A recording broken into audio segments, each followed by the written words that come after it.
In 1945, after Japan had surrendered, atomic bombs had flattened everything. The economy was in ruins, and people's spirits shattered. In a corner of Osaka, a man quietly stepped into the remains of his devastated factory. Slowly, he reached into his pocket and pulled out a small item, just an old, faded light socket, worn down by time. In front of him, a few dozen workers sat scattered across the cold factory floor, eyes full of doubt. "We just lost the war," one said. "How are we supposed to keep going?" The man, in his 50s, had no college degree. He had never studied business. He had been rejected, looked down upon, even mocked, just for believing that someone like him could one day start a business. But that day, standing among the ashes of war, he was the only one who rose and said, "We have nothing left to lose, except the chance to begin again." Why would someone with no money, no status, no health, believe he could revive an entire industry? His story isn't just about electronics or factories.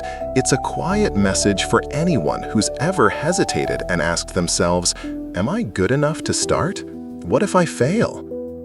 You'll understand when you hear his full story that sometimes it's only after stumbling that we realize which path we truly want to walk.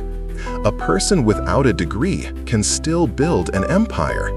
And there's a kind of mental strategy, one that helps you rise above the fear of being laughed at. But before we get there, let's go back to where it all began, when he was just a poor boy who left school at the age of 9. Konosuke Matsushita was born in 1894, the youngest of 8 children in a poor family. When he was 9, the family went bankrupt. That skinny, frail little boy had to quit school and leave his village to work in a bicycle repair shop in Osaka. He never finished elementary school, and his health was always fragile, but he had a burning curiosity, especially for anything powered by electricity. At age 15, he got an apprenticeship at the Osaka Electric Light Company. He wasn't more skilled than others, nor did he have credentials to earn anyone's respect. He was just another low-ranking apprentice, quietly watching, quietly learning. Sometimes he was scolded, often he was overworked, but he never gave up. For nearly a decade, Matsushita remained an unnoticed apprentice.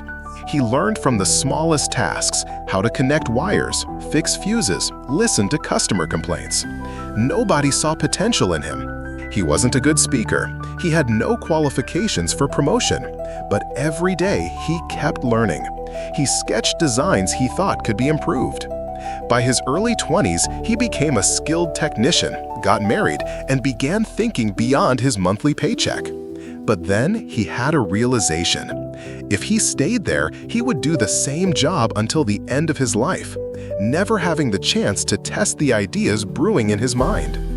One day, he came up with a design for a new type of light socket, smaller and safer for household use. He showed his drawings and explained the logic. His boss laughed out loud. They told him it was a pipe dream, that no one would use something like that. Still, he didn't quit.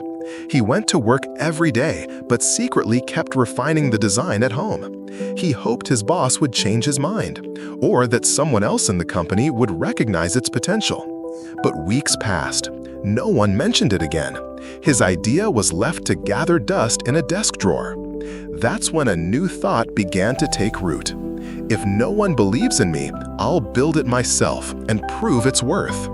When his family found out, they protested. "You're going to quit your job for a light socket?"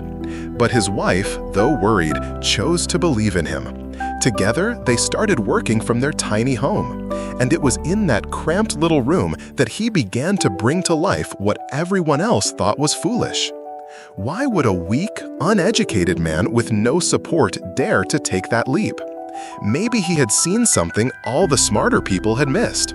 Or maybe he understood a simple truth we often forget. The value of an idea lies in whether it solves a real problem, and whether you're willing to stick with it long enough to prove that it does, even if everyone else says you're wasting your time. In 1918, Konosuke Matsushita quit his job. No degrees, no assets, no backers.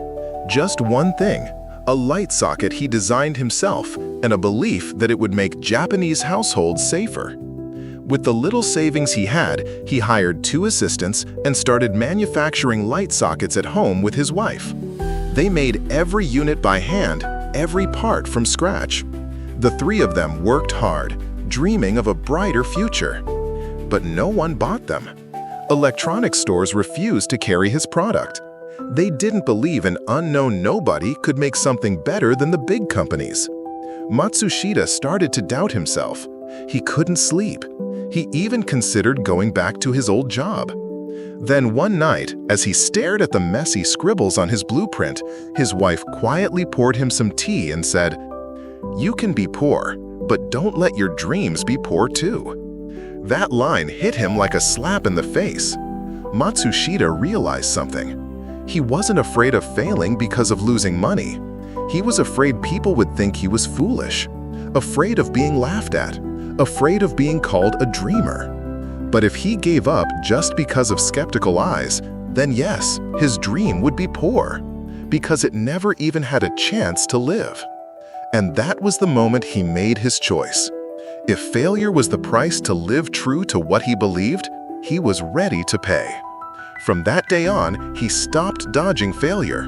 He prepared to walk straight through it. But belief alone wasn't enough. When no one believes in you, no one places orders, and there's no money or market, how can someone like him possibly survive? And what changed that dead-end path into an open road? Once he decided not to turn back, Matsushita took action with one clear principle: make simple things that are genuinely useful to ordinary people. He didn't chase grand inventions or luxury products. He focused on light sockets, plugs, and bulbs, the humble essentials that could reach millions of homes.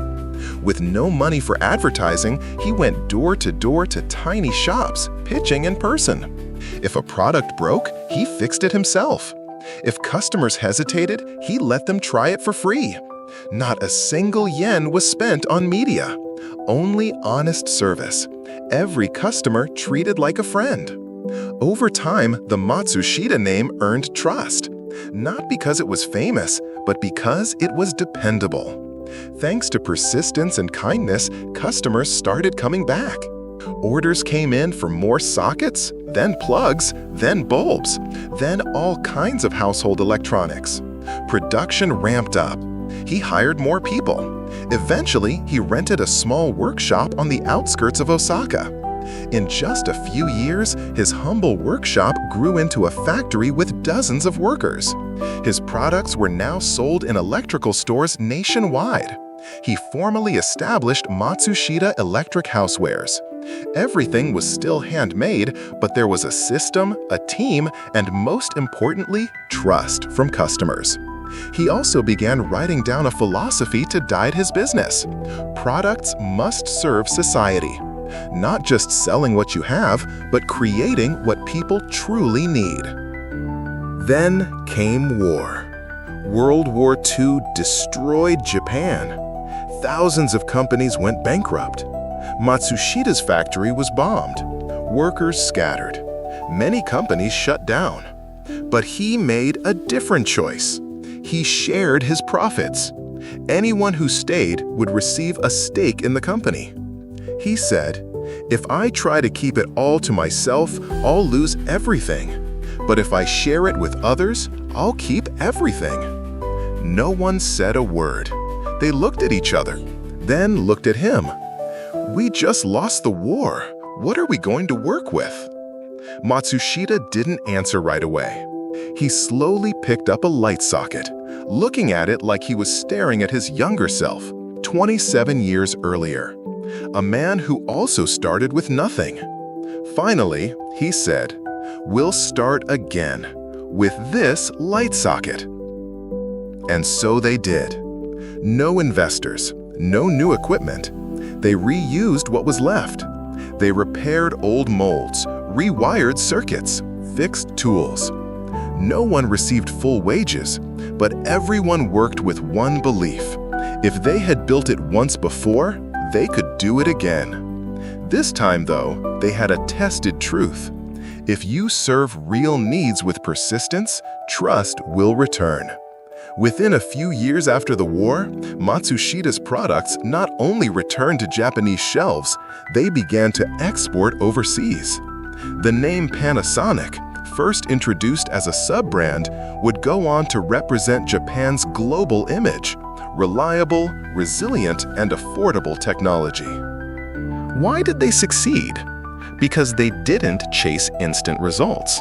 They stayed loyal to their philosophy. Start small. Accept failure, and never lose sight of the original purpose, serving people's lives. But the question remains, among countless post-war companies, why did Matsushita Electric become a global icon? Where exactly does the real lesson lie? The greatest fear in entrepreneurship isn't failure. It's the fear of living untrue to what you believe, just because you're afraid of being laughed at. Konosuke Matsushita had no degree, no privileged background, no strong health. But he had a light socket and a belief that if he served society with persistence, his value would be recognized. From the hands of a poor mechanic, he built one of the largest electronics corporations in the world. And if he could do it, not through luck, but through belief and action, then maybe so can you. Here are 3 lessons you should take with you. Failure doesn't define who you are. How you rise and move forward afterward, that defines you. Degrees aren't a requirement to begin. What matters is how seriously you take your idea and your willingness to learn through doing. Starting a business doesn't have to be flashy. It just needs to begin with something small, done with care, repeated every single day. So today, take a moment to ask yourself, what is the one thing you've held back from doing just because you're afraid to fail?